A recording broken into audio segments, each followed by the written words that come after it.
Hey guys, Cody Clyburn here.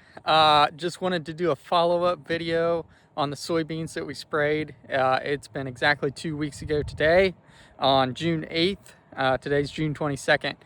I'm out here in the soybean field that we sprayed that had water hemp in it. So we're gonna do a little bit of looking at that.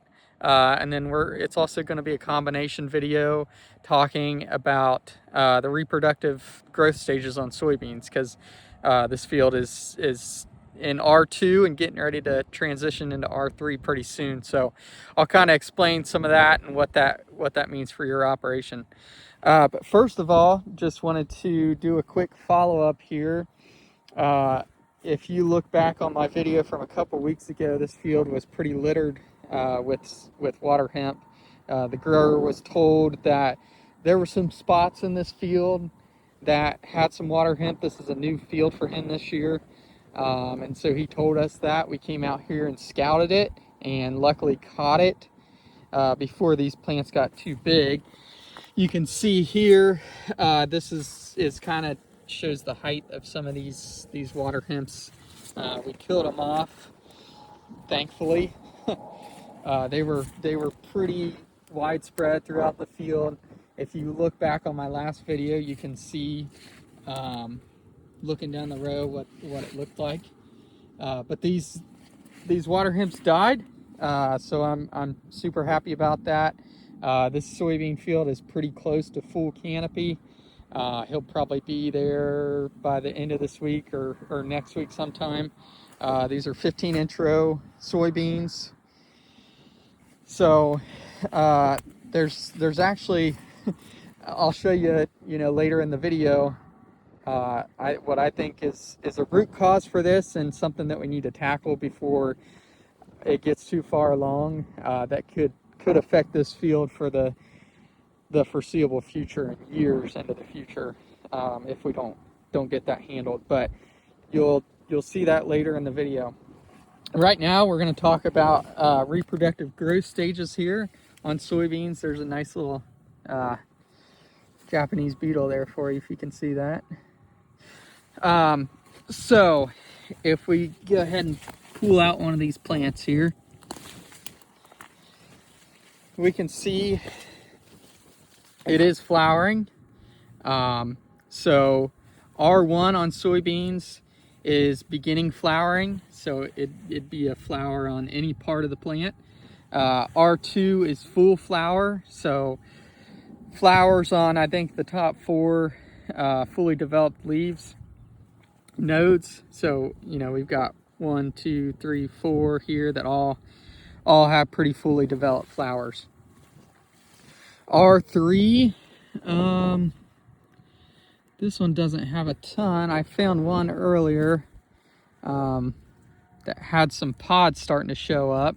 R3 is beginning pod, so I think it's 3/16 of an inch, about the length of your fingernail, your pinky fingernail here, of a pod on the top 4 nodes. Let me see. Let me look at some of these other ones so you guys can see what those pods start looking like when they do start showing up. They say the top 4 nodes because they do start forming on the bottom first. So if you catch it early, you will be able to, let me go to a different spot here.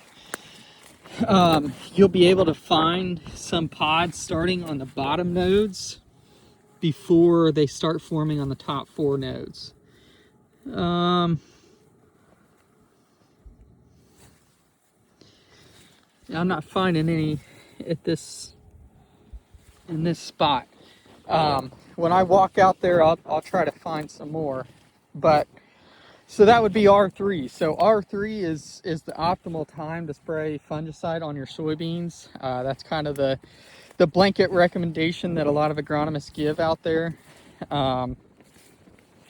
So you gotta come out here, scout pretty often, or have your agronomist be looking for you. Here's a little tiny pod down there, if you can see what they start looking like. Right here, that little guy is a pod starting to form. But again, it's on the top 4 nodes. 1, 2, 3, 4. You'll find it there first, and I don't see any. So this is still R2 soybeans. So that's just kind of a little refresher there. I'm gonna go walk up to my truck over here and show you some of the issues that I was talking about earlier that might affect this field for the future. All right, here we go. So forgive my windedness. I just walked up here to the truck. But when I pulled into this field today to do some scouting and check it, check to make sure we killed all the water hemp, I almost cringed. I mean, I was cringing. But this farmer, I'm gonna give him a call right after this and let him know that we need to come back out here and handle the situation, or else he's gonna have water hemp spread all throughout the field again. So this is the driveway that is completely covered with water hemp. And you can see it kind of drains down into this ditch, and that ditch runs way out there into the field. So if these do go to seed and we don't get this handled, I mean, they're even on the sides of the driveway, but this side over here on the bean field that we sprayed is looking clean. So whether he mows these down, sprays them off, something, we need to do something to take care of this problem, or he's going to have issues for the future. So I'm going to get off here, give this guy a call, and I hope you guys have a great day, and follow along and subscribe for more. Thanks.